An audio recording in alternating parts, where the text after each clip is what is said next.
Next, two dice are thrown at the same time. The probability that the difference of the numbers shown on the dice is 1 is, here, two dice thrown at the same time. So total outcomes is what?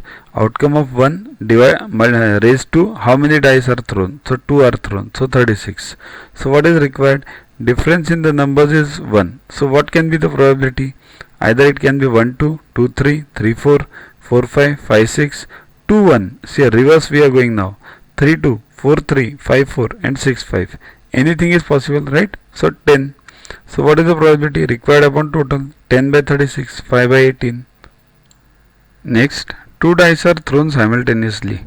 The probability of getting a doublet or a total of 4 is, what is a doublet? Doublet means it's like this: 1 1, 2 2, 3 3, means same numbers on both the dice. Okay, so two dice thrown simultaneously, total outcomes possible is